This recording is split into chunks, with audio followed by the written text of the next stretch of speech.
Exceptional handling क्या होता है? एक्चुअली इट्स एन एनोमली, ठीक है। It is a condition, anomaly is caused by run time error आप बोल सकते हो। तो ये क्या करता है? It halt the regular flow of the program, regular execution of the program.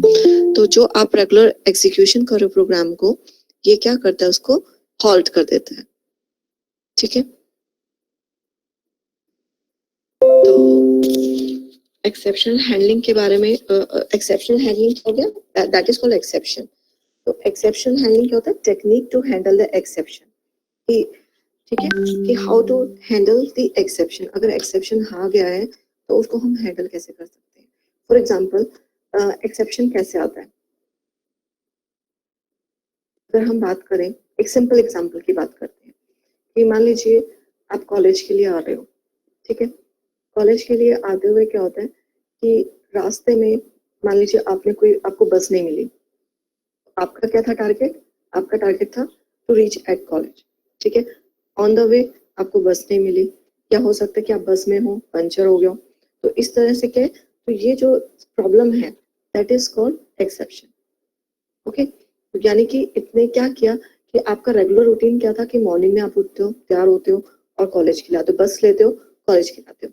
तो अगर बीच में आपको किसी दिन अगर आपको बस नहीं मिलता या पंचर हो जाता है या कोई इंसिडेंट हो जाता है, तो वो क्या हुआ कि जो रेगुलर फ्लो था फ्रॉम होम टू कॉलेज वो आपका रुक गया। तो इसको क्या बोलते हैं? अनएक्सपेक्टेड इवेंट, ठीक है। दैट क्या करता है? That cause to stop the normal execution of the program. तो उसके बाद क्या आता है? Exceptional handling. तो एक्सेप्शनल हैंडलिंग क्या होता है? The mechanism that provide the way to handle the exception, ठीक है। हम एक्सेप्शन को रन टाइम एरर बोल सकते हैं, क्योंकि ये कब अकर होता है? फील्ड में अकर होता है, जब हम प्रोसेसिंग कर रहे होते हैं उस टाइम पे ये अकर होता है। इसलिए हम इसको क्या कहते हैं? इसे it's a kind of run time error, ठीक है। बट उसके लिए क्या क्या टास्क परफॉर्म करते हैं? एक्सेप्शनल हैंडलिंग के लिए हमारे पास टास्क है फाइंड द प्रॉब्लम, ठीक है। तो hit the exception, throw the exception, catch और हैंडल, ये आपने C++ में भी किया हुआ है। एडवांटेजेस आपको मैंने पहले बता दी थी, क्या थी इसकी? नॉर्मल फ्लो जो होता है उससे हमें जैसे ये एग्जीक्यूशन हो रहा है, तो मान लो इस लाइन में आपका एक्सेप्शन आ गया, तो इसको अगर हम हैंडल करें तो आपका जो फ्लो होगा वो टॉप टू डाउन होगा, क्योंकि जो प्रोग्राम एग्जीक्यूशन होता है वो क्या होता है? From top to down.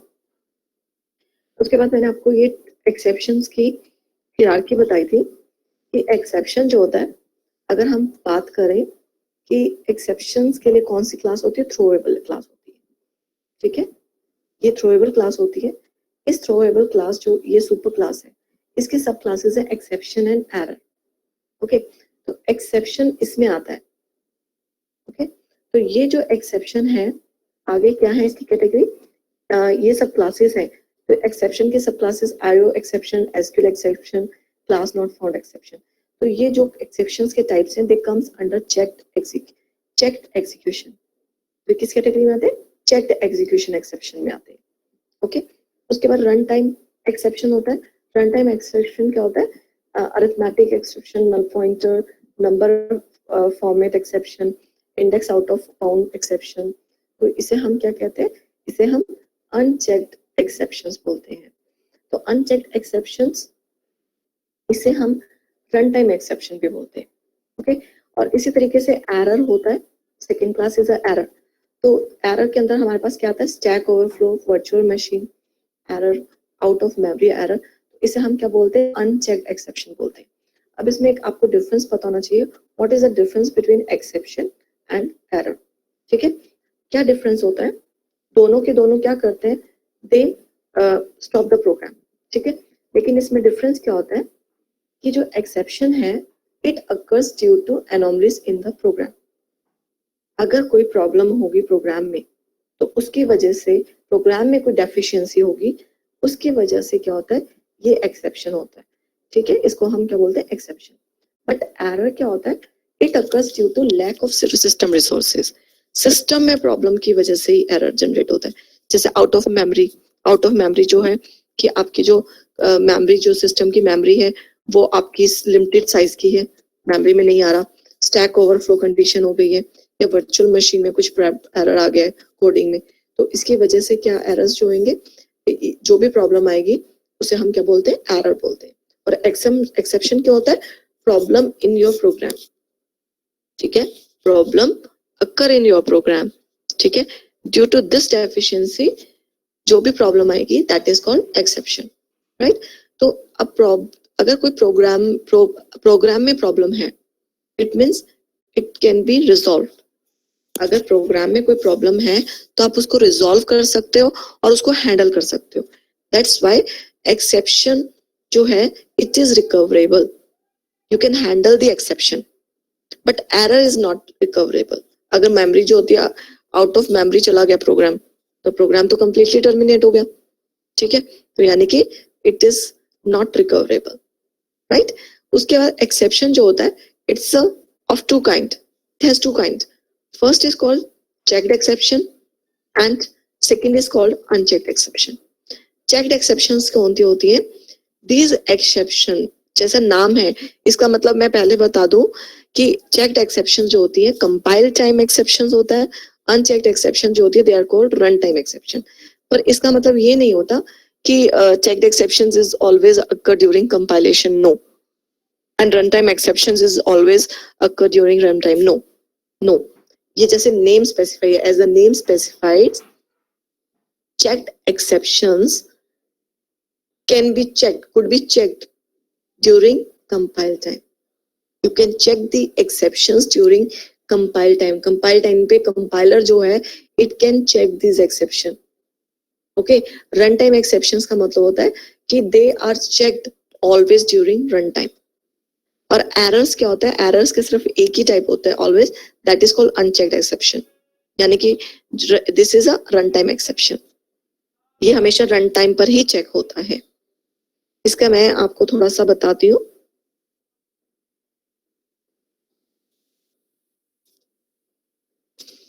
Checked exception, तो आपको मैंने क्या बताया है, सबसे पहले मैं चेक्ड एक्सेप्शन के बारे में बता रही हूँ।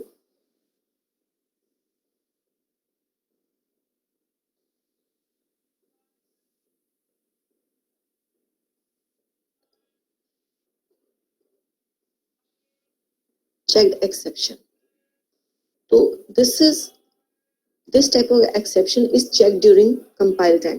compile time पे ये चेक होती है through the compiler, it means you can handle this exception during compile time, आप पहले ही चेक कर सकते हो।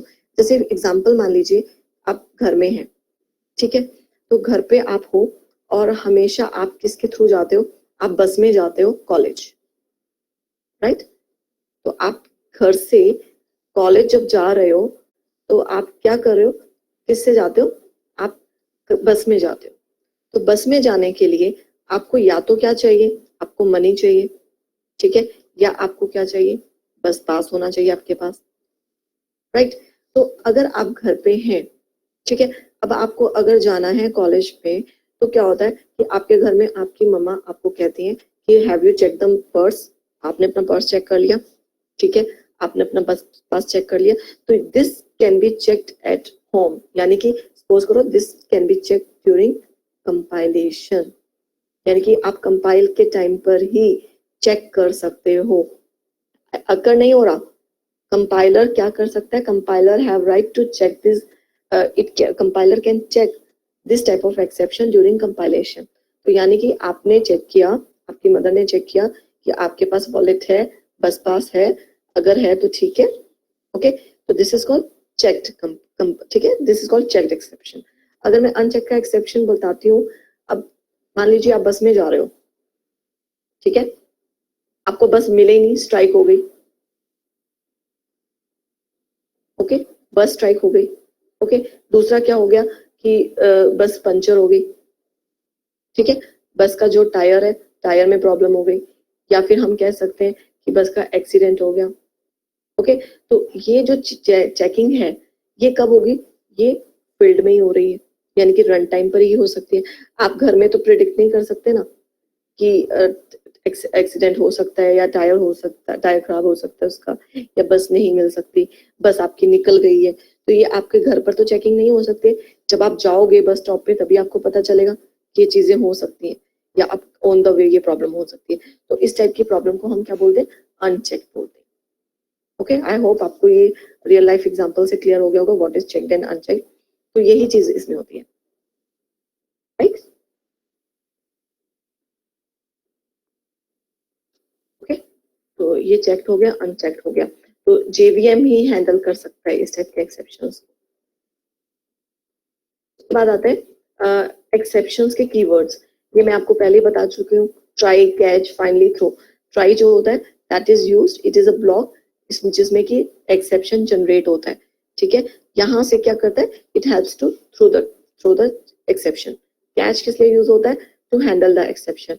इसके अंदर आप कोडिंग करते हो टू हैंडल द एक्सेप्शन, तो ये जो भी एक्सेप्शन है उसको ऑब्जेक्ट की फॉर्म में कैच करता है, ठीक है। फाइनली जो होता है, finally block is used to execute the important code of the programme.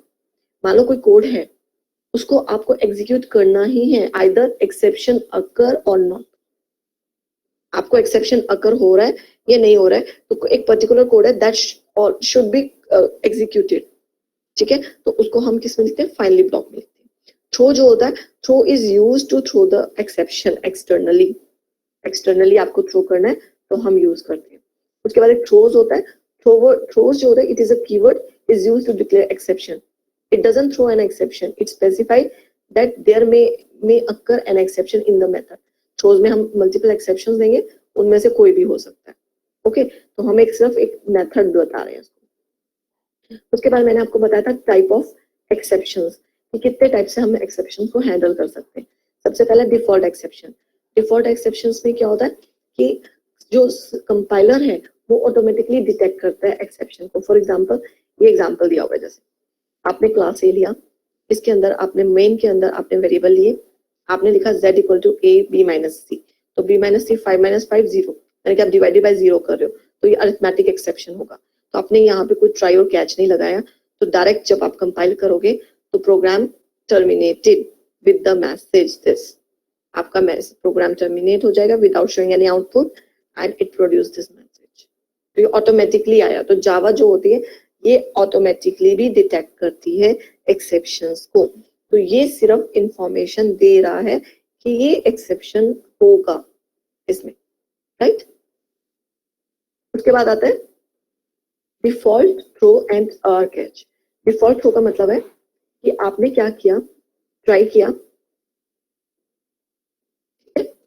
Exception statement लिखा, कोई थ्रो स्टेटमेंट नहीं लिखी आपने, अपने आप ही उन स्टेटमेंट में से कंपाइलर ने खुद ही चेक कर लिया कि इसमें से कोई लाइन एक्सेप्शन प्रोड्यूस कर सकती है। जो भी एक्सेप्शन प्रोड्यूस होगी वो ऑटोमेटिकली कंपाइलर थ्रू करेगा। और catch statement, this statement is written by yourself. ये स्टेटमेंट जो है उसमें जो ये ई लिखा हुआ है, E is any object exception type. आप यहाँ पर एक्सेप्शन टाइप लिखोगे कि सच टाइप ऑफ एक्सेप्शन में अकर। तो एक्सेप्शन टाइप कौन से होंगे, जो मैंने आपको ये क्लासेस बताई थी, ये एक्सेप्शन टाइप से जो मैंने आपको ये क्लासेस बताई हैं, IO exception, SQL exception, run time exception, arithmetic, these all are the classes. तो ये क्लासेस जो हैं ये एक्सेप्शंस टाइप है। आपको इन क्लासेस के टाइप का ऑब्जेक्ट बनाना है, राइट। तो यहाँ पे एक्सेप्शन टाइप हम इन क्लासेस में से लिखते हैं। तो हम यहाँ पे इन क्लासेस में से एक्सेप्शन टाइप लिखते हैं, ओके। और उसका ऑब्जेक्ट हम डिक्लेयर करते हैं और यहाँ पे हम स्टेटमेंट लिखते हैं।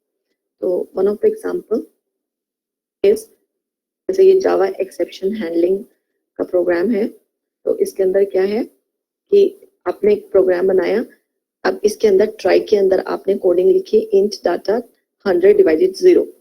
तो ठीक है, आपने कुछ भी थ्रो नहीं किया, कंपाइलर जो ऑटोमेटिकली थ्रो कर देगा ऑब्जेक्ट को यहाँ से। It will produce an error and it throw the object, it throw the object. वो ऑब्जेक्ट जो है ये कैच, क्योंकि ये एक्सेप्शन किस टाइप का आता है ये आपको ध्यान रखना है। तो ये एक्सेप्शन जो आएगा वो अरिथमेटिक एक्सेप्शन आएगा। तो arithmetic exception, this is the class. हमेशा ध्यान रखना, जो बिल्ट इन क्लासेस होती है तो उसमें जो फर्स्ट लेटर होता है that is always in upper case. If class name is built with 2 words, तो क्या होगा, the first letter of each word will be in uppercase। तो जैसे ये arithmetic expression है, both are different words, they are 2 words, तो इसमें E जो है and A both are in upper case, right. तो ये आपने कैच किया है और जो ऑब्जेक्ट यहाँ से थ्रू होगा ये यहाँ पर कैच हो, इसमें स्टोर हो जाएगा, ठीक है। When you right this statement dot E, ठीक है, जब आप ये वाला स्टेटमेंट लिखोगे तो क्या करेगा, ये आउटपुट आएगा, exception in threaded main Java lang arithmetic exception by 0। ये ऑटोमेटिक जब आपने ऑब्जेक्ट को पास किया तो ये ऑब्जेक्ट जो है ये कहाँ जाएगा, अरिथमेटिक एक्सेप्शन के कंस्ट्रक्टर में जाता है। तो ये डिफॉल्ट मैसेज है उसको जनरेट करता है, ठीक है। आप अपना मैसेज भी लिख सकते हो। अब ये सेकंड एग्जांपल है एरे आउट ऑफ रेंज वाला। अब इसमें देखिए क्या है, हमने एक क्लास ली एक्सेप्ट टेस्ट। अब हमने क्या किया, यहाँ पर आपको पता है ये एरे डिक्लेरेशन है, एक एरे डिक्लेयर किया with the size 2, 0 to index 1 index value. जब आप A3 लिखोगे, क्योंकि इंडेक्स वैल्यू क्या है, A0 और A1, ये दो इंडेक्स वैल्यू होंगी, क्या वैल्यू होगी, A0 और A1, दो वैल्यू आएंगी, ठीक है। उसके बाद A2 और A3, अब ये दोनों रेंजेस कहाँ आएंगी, आउट ऑफ बाउंड होंगी, आउट ऑफ इंडेक्स बाउंड होंगी। तो जब आप ये वैल्यू लिखोगे, ठीक है, तो ये आप स्टेटमेंट लिखोगे तो क्या हो जाएगा, इट थ्रो द एक्सेप्शन, ये स्टेटमेंट थ्रो करेगी एक्सेप्शन। आपने थ्रो नहीं किया, ऑटोमेटिकली कंपाइलर जब इस स्टेटमेंट को करेगा, कंपाइल करेगा, तो वो खुद ऑटोमेटिकली चेक करेगा कि ये बियॉन्ड द रेंज आ रहा है, क्योंकि हमने रेंज साइज तो 2 लिया है, 0 to 1, तो ये 3 आ रहा है, तो ये बियॉन्ड द रेंज आ रहा है, तो बियॉन्ड द रेंज हो रहा है तो ऑटोमेटिकली कंपाइलर को थ्रो करेगा और आप इसको मैनुअली इसको कैच कर रहे हो with the class name array index out of bound exception. अब देखो इसमें कितने वर्ड्स आ रहे हैं, 1 2 3 4 5 6 वर्ड्स आ रहे हैं। तो हर एक वर्ड का, 6 वर्ड्स में से हर एक वर्ड का जो फर्स्ट लेटर है that is in upper case and E, okay. जब आप ऑटोमेटिकली ई लिखोगे तो ये ऑटोमेटिकली जो कंपाइलर में स्टेटमेंट है it will display the that statement, ठीक है। तो यहाँ पे आपने ई प्रिंट किया तो इसने क्या ये एरर दिया, array index out of bound exception 3, okay. उसके बाद थर्ड है R throw and default catch. आपने थ्रो किया, खुद ही कैच किए, डिफॉल्ट कैच हुआ, आपने स्टेटमेंट लिखा, सिस्टम अपने आप कैच कर रहा है, ठीक है। ये थ्रोइंग में करते हैं। और R throw and R catch, आपने ही थ्रो किया और अपने आप कैच किया, हम थ्रोइंग का कंसेप्ट करेंगे, उसमें ये चीज करेंगे, ओके।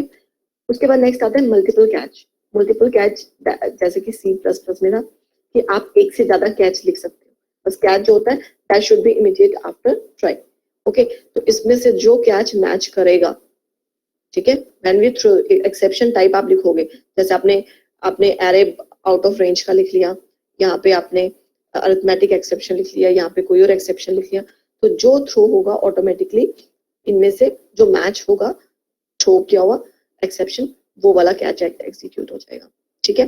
हम सी बिल्कुल it's similar as a C++, but Java में एक और चीज है कि आप instead of writing catch statements, ठीक है, differently you can write all the exception type in a single catch, okay। कैसे कर सकते हैं, ये जावा 7th वर्जन जब आया था, एग्जांपल जावा 7 वर्जन आया था उसमें था ये, तो जैसे ये है, आप सिर्फ सिंगल कैच लिख सकते हो। यहाँ पे आप क्या कर सकते हो, you can write single catch, okay, you can write single catch, आपने सिंगल कैच लिखा, ओके। उसके बाद इसमें input output exception, first is input output exception, आपने ये पाइपलाइन स्ट्रेट लाइन इस तरह से डालनी है, उसके बाद आपने ये लाइन डालनी है इस टाइप से, उसके बाद file not found exception, okay. अगर आपको और कोई लिखना है तो आपको ये स्ट्रेट पाइप्स डालना है, उसके बाद यहाँ पे फिर से एक्सेप्शन का टाइप लिखना है, और EX जो है this is the object name. तो ये किससे हो रहे हैं, डिवाइड कीबोर्ड में, तो ये पाइप से इनसे हम इनको डिफरेंशिएट करते हैं, ये लाइन जो आपको दिख रही है, ओके। हाँ, ये बिट वाइज और बिटवाइज और ऑपरेटर का काम करती है, ठीक है, क्योंकि आपको पता है कि सी में और के लिए तो डबल पाइप्स होते हैं, तो आप ये एक्सेप्शन ये भी यूज कर सकते हो और ये भी। अगर आप सेकंड वाला कर रहे हो, पहले वाला कर रहे हो, देखो जैसे एग्जांपल दिया हुआ है, ट्राई के अंदर हमने एक फाइल ली, ठीक है, अब हमने क्या किया, एक्स बाइट फाइल रीड। अब हम क्या करें, हमने एक फाइल ऑब्जेक्ट लिया, इस तरह से फाइल, ये फाइल है, यहाँ पे आप फाइल का नेम लिखोगे और आपने एक फाइल ऑब्जेक्ट पॉइंट कर दिया इससे, ठीक है। अब हम क्या करें, अब हम फाइल को रीड करें यूजिंग दिस मेथड, तो एक्स में इसकी वैल्यू स्टोर हो रही है in the form of bite, okay. तो कैच क्या करेगा, हो सकता है ये फाइल एग्जिस्ट ही नहीं कर रही, ठीक है, तो या तो इनपुट आउटपुट एक्सेप्शन देगा एरर कि उसमें कंटेंट नहीं होगा, इनपुट आउटपुट एक्सेप्शन, ठीक है, या फिर फाइल नॉट फाउंड एक्सेप्शन। तो ये दो अलग अलग एक्सेप्शंस आप कर सकते हो कि ये भी एक्सेप्शन हो सकता है, ये भी एक्सेप्शन हो सकता है, ठीक है, कि फाइल एग्जिस्ट ही ना करे, गलत है फाइल का नाम, या रीड और राइट कर रहे हो, डाटा ही ना उसके अंदर, ठीक है। तो ये दो कैचेस है। तो अब आप इसमें जावा 7 वर्जन के बाद जितने भी आए हैं उनको कैसे लिख सकते हो, इस तरह से, राइट से, राइट। ये मल्टीपल कैच, हाँ जी मैम, जैसे जावा 7 में हम मल्टीपल थ्रो स्टेटमेंट को सिंगल कैच से हैंडल कर सकते थे, लेकिन जो बाय डिफॉल्ट जो कंपाइलर का कैच मैकेनिज्म चलता है वो भी तो चलता ही होगा मैम, तो फिर अगर हम एक भी ना भी लिखे तो भी चल जाएगा, क्योंकि अगर हम नहीं भी अगर कैच स्टेटमेंट लिखते हैं तो बाय डिफॉल्ट कंपाइलर तो अपने आप उनको कैच करेगा ही करेगा, चाहे हम जितनी मर्जी स्टेटमेंट ट्राई ब्लॉक में लिख दें। बेटा कई बार क्या होता है, कई बार सिचुएशन ऐसी होती है कि आप प्रोग्रामिंग कर रहे हो, ये तो एग्जांपल है, ठीक है, कई बार ऐसी सिचुएशन हो सकती है कि जो कंपाइलर्स के पास प्रोग्राम जो कैचेस हैं, जो कंडीशंस हैं, ठीक है, कई कई कंसेप्ट ऐसे होते हैं कि जो कंपाइलर थ्रो नहीं कर सकता, कुछ में आप मतलब कि प्रॉब्लम्स आप अपने प्रोग्राम के अकॉर्डिंग जनरेट कर रहे हो, आप प्रोग्रामर कंपाइलर के थ्रू नहीं जनरेट करना चाहते, आप अपने कन्वीनियंट के अकॉर्डिंग कि मेरे में ये प्रॉब्लम होगी तो ये थ्रो होगा। अब जैसे मैंने आपको स्टार्टिंग में एक्सेप्शन का जो एग्जांपल बताया था उसमें मैंने बताया था बैलेंस। अब बैलेंस जो है आप अपने अकॉर्डिंग डालोगे ना कि उसने डिडक्ट करने हैं, कुछ मनी लेनी है, ठीक है, तो वो मनी जो है अगर वो बैलेंस से ज्यादा होगी तो एक्सेप्शन थ्रो हो, तो ये तो आप जनरेट करोगे ना इस टाइप का एक्सेप्शन, तो आपको इसमें तो मैनुअली ट्राई कैच लगाना पड़ेगा ना, तो मैनुअली ट्राई कैच तभी आप लगाओगे जब आपको ये कंसेप्ट पता होंगे, राइट। तो इसलिए हम करते हैं, कंपाइलर जो है और हर चीज को थ्रो कर रहा है वो उसके पास बिल्ट इन है, लेकिन कुछ चीजें ऐसी होती है जो आपको मैनुअली एक्सेप्शन जनरेट करने हैं, उसके लिए तो हमें ये चीज पढ़नी पड़ेगी, ठीक है। Yes ma'am, thank you ma'am. तो उसके बाद नेक्स्ट है ये मल्टीपल कैच का आ गया एग्जांपल।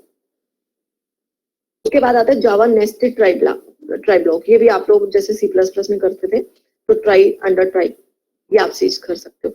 तो जो ये वाला कैच है ये किसको करेगा, इमीडिएट आफ्टर, तो ये इसका है, यहाँ पर एक्सेप्शन थ्रो होगा, ठीक है, और ये वाला कैच जो है ये आउटर ट्राई का एक्सेप्शन के लिए है, तो आपको इस चीज का ध्यान रखना है।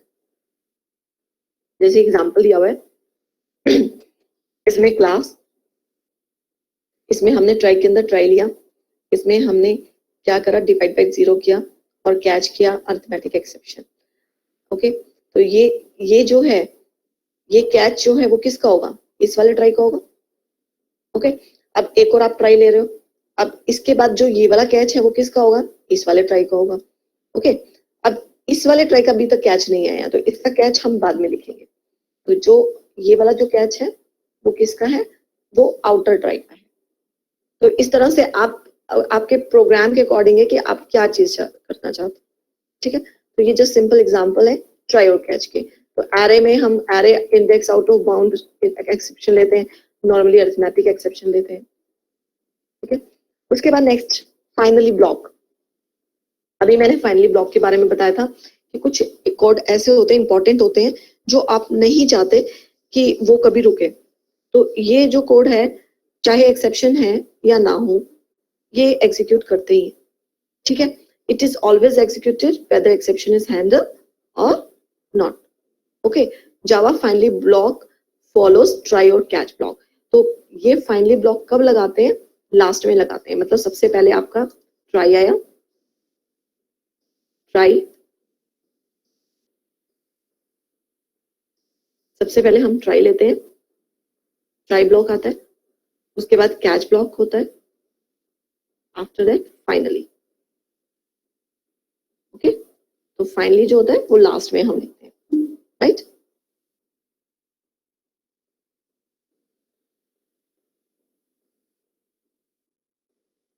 तो उसके बाद नेक्स्ट है ये जैसे डायग्राम दिया हुआ है,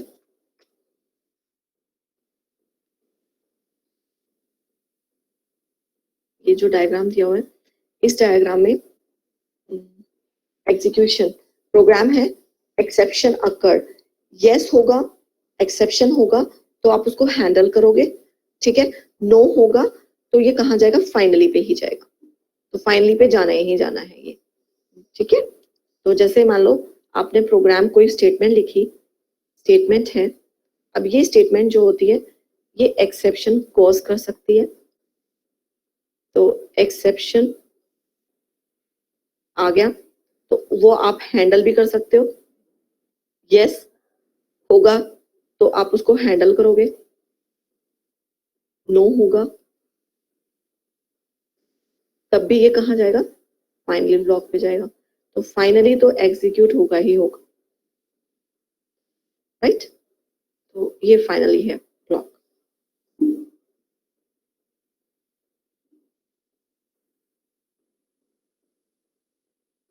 राइट, तो this is the finally block.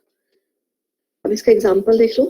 अच्छा, इसका यूसेज क्या है, केस 1 एग्जांपल देखते हैं, वेयर एक्सेप्शन डजंट अकर, ठीक है। अब मैं आपको वो बता रही हूँ जब एक्सेप्शन नहीं होता, जैसे क्लास अपने ली, इसमें आपने क्या लिया, 25/5 किया, तो ये स्टेटमेंट जो है ये एक्सेप्शंस नहीं करेगी, यानी कि जब आप कैच स्टेटमेंट लगाओगे तो ये वाला स्टेटमेंट एग्जीक्यूट नहीं करेगा आपका, क्योंकि ये डिवाइडेड बाय 0 है ही नहीं, तो उसके बाद क्या आएगा, फाइनली ब्लॉक ही एग्जीक्यूट करेगा, यहाँ पे फाइनली ब्लॉक एग्जीक्यूट हो रहा है, ये स्टेटमेंट सिर्फ कौन सी डिस्प्ले करेगा, finally block is always executed, right. उसके बाद case 2, where exception occur and not handled, ठीक है, 3 केसेस ले रही हूँ, when exception doesn't occur, ये मैंने आपको बता दिया, second when exception occur but not handled, right. अब इस एग्जांपल में देखो, इसमें डिवाइड बाय 0 किया, अब डिवाइड बाय 0 करने के बाद इट थ्रो द एक्सेप्शन, अब थ्रो तो एक्सेप्शन कर दिया, लेकिन यहाँ पे क्या लिखा है, नल पॉइंटर एक्सेप्शन लिखा हुआ है, तो ये तो मैच ही नहीं करेगा, क्योंकि ये तो अरिथमेटिक एक्सेप्शन है, तो ये अगर यहाँ पे अरिथमेटिक एक्सेप्शन होता तो ये मैच करता, तो अब इसने तो मैच किया ही नहीं, तो कौन सा स्टेटमेंट चलेगा, ये वाला स्टेटमेंट चलेगा, आएगा आउटपुट क्या आएगी इसकी, finally block is always executed exception in thread main Java lang arithmetic by 0, तो ये एक्सेप्शन हैंडल नहीं हुआ यहाँ पे, अगर एक्सेप्शन हुआ और हैंडल्ड तो उसके लिए क्या है, हमने यहाँ पे क्या लिख दिया, अरिथमेटिक एक्सेप्शन लिख लिया, यहाँ पे आप यहाँ पे अरिथमेटिक एक्सेप्शन लिख लीजिए। उसके बाद क्या होगा, एक्सेप्शन जो है सबसे पहले देखो, अब कौन सा स्टेटमेंट चला है, सबसे पहले कैच स्टेटमेंट चली और उसके बाद फाइनली ब्लॉक इज एग्जीक्यूटेड। मैं आपको फिर से एक बार फिर बता रही हूँ, देखिए ये वाला एक्सेप्शन है, इसमें क्या है, exception occur and not handled, right, it is not handled manually, it is not handled by user, ये चीज ध्यान रखना। इसका मतलब है सबसे पहले आपका ट्राई ब्लॉक, उसके बाद कहां पर जाना चाहिए था कंट्रोल को, व्हेन एक्सेप्शन अकर,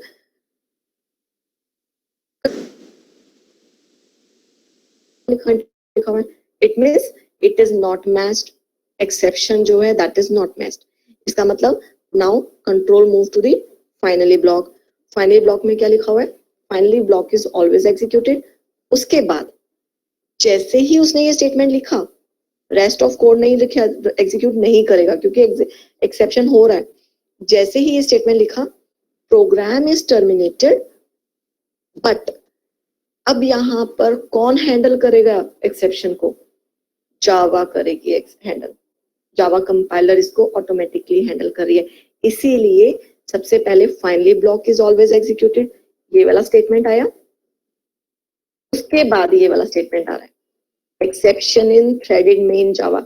ये जो सेकंड स्टेटमेंट है ये किसने हैंडल किया? ये जावा ने अपने आप हैंडल किया। ओके, अब सेकंड थर्ड केस देखो। थर्ड केस में क्या है, यहाँ पर जैसे ही एक्सेप्शन आया it is caught in arithmetic exception, क्योंकि टाइप सेम है। तो system dot out println e, अब क्या है, इसने पहले ये वाला एक्सेप्शन हैंडल किया, इसलिए सबसे पहले आउटपुट में ये वाला स्टेटमेंट आया, exception in thread main java dot lang arithmetic execution by 0। ये स्टेटमेंट लिखी हुई है। अगर आप इसमें कोई और स्टेटमेंट लिखते ना, हेलो लिखते, एक्सेप्शन अकर लिखते, तो वो वाला स्टेटमेंट लिखा हुआ था यहाँ पे। तो ये क्यों आया? क्योंकि यहाँ पे हमने ई पास किया है। ई जो है वो कंस्ट्रक्टर पे गया, कंस्ट्रक्टर की जो डिफॉल्ट स्टेटमेंट है वो यहाँ पर डिस्प्ले हो गई, राइट। उसके बाद कंट्रोल ये हैंडल हो गया, दिस ब्लॉक इज एग्जीक्यूटेड। उसके बाद कंट्रोल कहाँ गया? फाइनली स्टेटमेंट पे गया। तो क्या आउटपुट आई? फाइनली। के बाद कौन सा स्टेटमेंट चलेगा? Finally block is executed. Program अभी टर्मिनेट नहीं हुआ, क्यों? क्योंकि यहाँ पे एक्सेप्शन हैंडल हो चुका है। उसके बाद नेक्स्ट स्टेटमेंट कौन सी चलेगी? Rest of the code. तो ये तीनों स्टेटमेंट आएंगी, एक्सेप्शन क्योंकि ये हैंडल आपने किया है, फाइनली, और उसके बाद रेस्ट ऑफ कोड, ये वाली स्टेटमेंट है। तो ये तीनों स्टेटमेंट चलिए, क्योंकि इसमें एग्जीक्यूशन आगे होगा। लेकिन इससे प्रीवियस वाले एग्जांपल में क्या हुआ कि फाइनली ब्लॉक चला, क्योंकि कैच आपने जो बनाया था वो मैच नहीं किया। उसके बाद प्रोग्राम टर्मिनेट हो गया, और किसने एक्सेप्शन को हैंडल किया? प्रोग्राम आगे एग्जीक्यूट नहीं होगा, उसमें टर्मिनेट हो जाएगा, वो एक्सेप्शन हैंडल किया जावा ने अपने आप। आई होप आपको ये समझ में आया होगा क्यों आउटपुट में डिफरेंस है, ये आपको कंसेप्ट क्लियर होना चाहिए। उसके बाद नेक्स्ट है Java throw keyword. Java throw keyword क्या होता है? It is used to explicitly throw an exception. अब आप एक्सप्लिसिटली थ्रो कर रहे हो एक्सेप्शन को। ये एक्सेप्शन जो है ये हम तब करते हैं क्योंकि इससे पहले जो मैंने एग्जांपल बताए हैं उसमें जो भी एक्सेप्शन हैंडल हुआ है, थ्रो हुआ है, वो किसने किया है? जावा ने खुद एक्सेप्शन देखा, इस स्टेटमेंट में एक्सेप्शन हो सकता है, और उसको थ्रो किया, राइट। अब इसके अंदर क्या है, इसमें थ्रो हम करेंगे। हम थ्रो क्यों करें? क्योंकि जब हम प्रोग्रामिंग अपने आप करेंगे, हम प्रोजेक्ट्स बनाएंगे, अपने सॉफ्टवेयर बनाएंगे, तो आप अपने प्रोग्राम के अकॉर्डिंग एक्सेप्शन खुद जनरेट करोगे। तो जावा तो अपने आप एक्सेप्शन नहीं देखेगी ना स्टेटमेंट में, क्योंकि आपके थ्रू जनरेट किया गया एक्सेप्शन। तो वो एक्सेप्शन आपको फिर थ्रो करना पड़ेगा। इसमें जावा उसको ऑटोमेटिकली थ्रो नहीं कर सकती, राइट। तो यहाँ पे आपको थ्रो करना पड़ेगा। जो मैंने आपको एग्जांपल बताया था कि जो आपने निकालने हैं, पैसे निकालने हैं, बट एक्सेप्शन 11:50।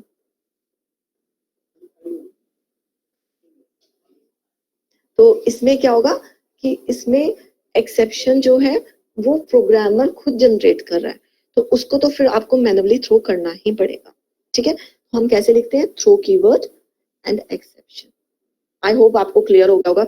C++ में हमेशा हमें थ्रो लिखना पड़ता है क्योंकि C++ अपने आप थ्रो नहीं करती, ओके। लेकिन जावा में क्या होता है, कुछ एक्सेप्शन ऐसे होते हैं जो जावा अपने आप थ्रो कर सकती है। लेकिन प्रोग्रामर अगर अपने प्रोजेक्ट में, अपने सॉफ्टवेयर में खुद एक्सेप्शंस खुद बना रहा है, जनरेट कर रहा है कि इस स्टेटमेंट से ये एक्सेप्शन हो सकता है, तो उसको आपको you have to throw that exception manually. तो यहाँ पे हमें एक्सेप्शन मैनुअली करना पड़ा। तो एग्जांपल जैसे है कि थ्रो आईओ एक्सेप्शन, ये एक्सेप्शन की, ओके। इसको लिखते कैसे हैं? इस तरह से भी लिखते हैं, throw new IO exception sorry device error। तो इस स्टेटमेंट में क्या होगा? When you right this statement new IO exception sorry device error, तो इसमें क्या होगा, इसके थ्रू जो ये जो मैसेज है it is passed to IO exception class constructor. ये मैसेज क्लास कंस्ट्रक्टर के पास जाएगा, ये वाला मैसेज, ओके। और इस मैसेज जब ये IO क्लास एक्सेप्शन पे गया और आप उसको डिस्प्ले करवा सकते हो। तो ये एग्जांपल देखिए, इन दिस एग्जांपल यहाँ पे क्या किया हुआ है, यहाँ पे क्लास ली, इसके अंदर एक फंक्शन बनाया गया है वैलिडेट इंट एज, स्टैटिक लिया गया है इसको, राइट। उसके बाद if age is less than 18, अगर एज लेस देन 18 आती है तो थ्रो किया हमने एक्सेप्शन। थ्रो करने के लिए हम क्या करेंगे, you have to pass an object. आपको अगर पता हो कि हमें ऑब्जेक्ट पास करना पड़ेगा, तो ऑब्जेक्ट हम सिंपली ऑब्जेक्ट तो लिख नहीं सकते। कैसे ऑब्जेक्ट को हम इनिशिएट करते हैं, बाय यूजिंग न्यू कीवर्ड। इसलिए यहाँ पर क्या लिखा है, न्यू। देखो मैं आपको थोड़ा याद करवा देती हूँ, अगर आपको कुछ अजीब सा स्टेटमेंट लिख रहा है, when you create the object, कैसे लिखते हो आप ऑब्जेक्ट। मान लो ए क्लास है, आपने उसका ऑब्जेक्ट बनाया, आप यही तो लिखते हो ना, न्यू ए दिस, ये लिखते हो ना। तो और सी प्लस प्लस में कैसे होता था, ये स्टेटमेंट होता था, ठीक है। तो इसीलिए आप सी में सिंपली थ्रो कर लेते थे इसको ऐसे। लेकिन अब यहाँ पे क्या है, आपको ऑब्जेक्ट तो क्रिएट करना पड़ेगा ना। तो अब क्रिएट कैसे करना पड़ेगा आपको इस तरह से लिखना पड़ेगा, न्यू, ठीक है। हम ऑब्जेक्ट का नाम नहीं लिखेंगे यहाँ पे, हम सिंपल ये वाला स्टेटमेंट लिखेंगे, ये वाला स्टेटमेंट लिखेंगे हम इसमें, दिस स्टेटमेंट। तो इसीलिए यहाँ पर क्या लिखा है, थ्रो न्यू ए। यहाँ पे ए क्लास है, हम तो बिल्ट इन क्लासेस ले रहे हैं ना, तो what is the name of built in classes, arithmetic exception, ठीक है। ब्लैंक छोड़ रहे हो, ठीक है, तो ब्लैंक छोड़ोगे तो ये डिफॉल्ट कंस्ट्रक्टर के पास जाएगी स्टेटमेंट। अगर आप ये वाली स्टेटमेंट लिखते हो उसके अंदर, यहाँ पे कोई स्टेटमेंट लिखते हो, तो वो किसके पास जाती है, पैरामीटराइज कंस्ट्रक्टर के पास जाती है। तो ये जो स्टेटमेंट है, it pass to the parameterize constructor and you can see literally, आप उसको देख भी सकते हो। ओके, आई होप आपको ये थ्रो का कंसेप्ट समझ में आ गया होगा कि थ्रो हम ऐसे कर सकते हैं। सी में तो हम ऐसे, सी प्लस प्लस में हम ऐसे कर सकते थे, लेकिन हम ऑब्जेक्ट ऐसे क्रिएट करते हैं इसमें। इसलिए हम न्यू ए, नाम नहीं लिख रहे हम ऑब्जेक्ट का, यहाँ पे हम सीधा न्यू ए ये लिख रहे हैं, ऑटोमेटिकली वो ऑब्जेक्ट बनाएगा और कर लेगा, राइट। उसके बाद एल्स, आपका ये स्टेटमेंट एग्जीक्यूट हो गया। ओके, अब उसके बाद क्या है, आपने वॉइड स्टेटमेंट दिया। अब इसके अंदर क्या है, पब्लिक मेन वैलिडेट 13। तो वैलिडेट 13 क्या है, you are calling this function, आपने फंक्शन कॉल किया and you are passing the value 13। तो 13 जैसी वैल्यू गई, this statement if condition true, it means it throw the exception. अब ये एक्सेप्शन थ्रो हुआ, हम यहाँ पर कैच नहीं कर रहे हैं। कैच करते तो यहाँ पे हम कैच स्टेटमेंट लगा लेते, तो यहाँ पे हम क्या कर रहे हैं, यहाँ पे हम डिफॉल्ट कैच यूज कर रहे हैं। डिफॉल्ट कैच का मतलब है कि सिस्टम इसमें कैच कर रहा है। जावा हम क्या करें, जावा हैंडल कर रहे हैं यहाँ पे कैच, इसलिए मैंने यहाँ कैच नहीं लगाया। अगर आप करना चाहते हो यहाँ पे कैच स्टेटमेंट लिख सकते थे, ठीक है। यहाँ पे जावा अपने आप ऑटोमेटिकली कैच करेगी। यहाँ अदरवाइज आप कैच लगा सकते थे, it's on up to you, आप कैच लगा सकते हो। लेकिन यहाँ पे क्या होगा, जैसे ये स्टेटमेंट आएगा तो क्या होगा, आपका प्रोग्राम टर्मिनेट हो जाएगा और क्या आएगा, जावा उसको हैंडल कर रहा है। तो देखो अब यहाँ पर क्या आ रहा है, डिवाइड बाय 0। डिवाइड ये नहीं आता था पहले, डिवाइड 0 आता था। तो डिवाइड 0 क्यों आता था, क्योंकि आप एम्प्टी पास कर रहे थे, वैल्यू एम्प्टी पास कर रहे थे। इसका मतलब वो डिफॉल्ट कंस्ट्रक्टर कॉल हो रहा था वहां पे। अब मैंने तो यहाँ पे पास करी ये वाली नॉट वैलिड वैल्यू पास किया ना, तो यहाँ पे क्या होगा, ये एक्सेप्शन कहाँ पे गया, इस क्लास पे गया, अरिथमेटिक एक्सेप्शन क्लास पे गया, वहां के कंस्ट्रक्टर को उसने कॉल किया और उसमें वैल्यू क्या पास की, नॉट वैलिड। इसीलिए यहाँ पर नॉट वैलिड आ रहा है इंस्टेड ऑफ डिवाइड 0। अगर आप यहाँ पे ब्रैकेट एम्प्टी रखते तो यहाँ पर क्या था, ये डिवाइड 0 लिखा हुआ था। तो ये हैंडल किसने किया है, ये हैंडल जावा ने अपने आप किया है, राइट। और ये वाला कोड एग्जीक्यूट नहीं किया, ये वाला कोड एग्जीक्यूट नहीं कर रहा है, आपको मैं बता दूं, नहीं एग्जीक्यूट हो रहा है। अब देखो सेकेंड एग्जाम्पल, सेकेंड एग्जाम्पल में देखो, अब हम कैच करेंगे इसको। देखो देखिए यहाँ पे अब हम, मैंने बताया था ना कैच लगाओ बाद में, तो ये कैच किया। और अब उसके बाद जब आप कैच लगा रहे हो तो आप किस तरह से, कौन सा मेथड कॉल करोगे मैसेज को डिस्प्ले करने के लिए, ये वाला e.getMessage, ये बिल्ट इन मैसेज मेथड है, बिल्ट इन मेथड है ये इसके अंदर अरिथमेटिक, ये बिल्ट इन मेथड है, ये हर एक क्लास के अंदर होता है, in every exception class, her exception class में होता है। आप कोई भी एक्सेप्शन आएगा उसको अगर आप e.getMessage करोगे तो it will generate the message like this. अब ये नॉट वैलिड, सिर्फ इतना सा मैसेज आएगा, नॉट वैलिड। अगर आप खाली ई लिखते ना, सिंपल ई लिखते, तो ये पूरी स्टेटमेंट ऐसे आती, exception in thread main java dot lang arithmetic exception colon not valid. लेकिन अगर आप सिंपल लिखते हो, ये मेथड, एक नया मेथड आपको बताया मैंने, ई डॉट गेट मेथड, तो ये जो मेथड है ये बिल्ट इन मेथड है, तो आपका आउटपुट सिर्फ इतना सा आएगा और उसके बाद जो भी स्टेटमेंट लिखोगे वो भी एग्जीक्यूट होगी। आई होप इतना क्लियर होगा। नेक्स्ट टाइम आपको थ्रोज के बारे में बताऊंगी, बस यही लास्ट है, ज्यादा हमें डिटेल करने की जरूरत नहीं है। थ्रोज के बारे में देख लो।